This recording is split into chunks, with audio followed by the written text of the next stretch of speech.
We're checking in with the Ohio State University at Lima. She's not a new face on campus, she just has a new job. Well, joining me today, Dr. Margaret Young, and she's now the dean on campus. So thanks for joining us today. Thank you so much for having me. Let's talk about your background because, yeah, now you're the dean, but, I mean, you've been on campus for a while. Yeah, so I came here in 2010 as an assistant professor of music, and I went through the tenure process, and I served in a variety of different administrative roles, most recently the interim dean and director, and in July I was fortunate enough to become the dean and director. So that must be exciting for you, and is there any vision or things you want to see for the future of the Lima campus? Yeah, I mean, I think we're in a really unique position. The new president of the university is also really engaged with the regional campuses, so it's an opportunity for us to kind of re-envision ourselves, and one of the ways that we're doing that is really trying to reinvest in the community. All right, and speaking of that, we've got a lot, I mean, you gave me a list of a lot of events that the public can, because I think sometimes we think,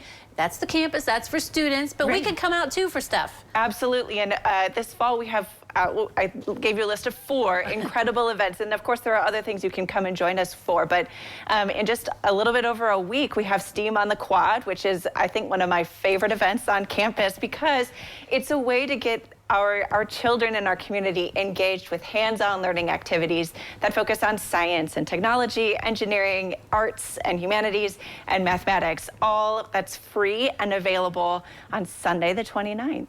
And you know, the community gets involved and it's like stations, so you move around, so it's really neat. Yeah, and we have partners from kind of larger entities like Charles River Labs. They come and they help sponsor, but we have zoos come and they do it. COSI was here last year. So really there are a wide variety of things to do. I always take my boys and they have a blast doing that too. Right, and you want people to sign up ahead of time so we kind of know how many people will be there? Yeah, it helps us know how many stations we need and how many supplies and bags, because there will be free giveaways for the children as well. Wow, that's a great family event right there. STEAM on the Quad, the 29th. All right, but let's go into, we've got arts projects and other things, right? So let's talk about Shakespeare and Autism Project. So starting last year, Ohio State University started to name an arts laureate every year. So last year, the inaugural arts laureate was a dancer who came and did a workshop with Liberty Arts Magnet at Ohio State Lima. Well, this year, we have a professor of theater coming.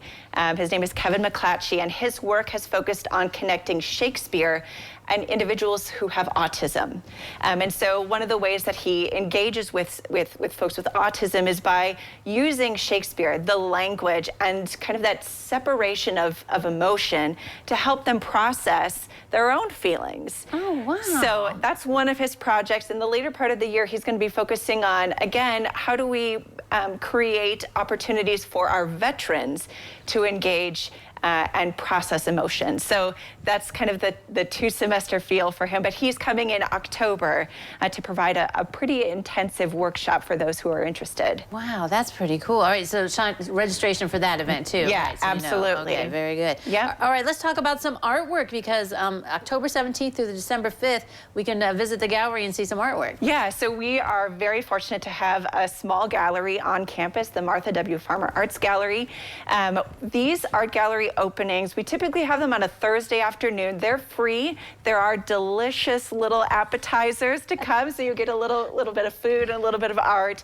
And what's interesting about these is that the artist actually comes, and so you get to have an opportunity to have conversation about why and how and you know all of those questions that sometimes we have when we go visit an art gallery. Yes. But we have the opportunity to engage with the artist. I brought my youngest to the last art gallery opening in September, and he was pretty amazed that he could talk to the artist, and he thought, well, this is pretty cool. So it's not just for adults. Feel free to bring your kids too, and it's a free event, again, open to the public. All right, and we ran out of time, but we have the Snow Queen coming, and Snow Queen's that's coming in November, so check that out. We can go to your website too and find all these things. Absolutely. So it was really nice of you to come today. Thanks very much. Thanks for having me. All right, don't go away. We'll take a look at the weather forecast next.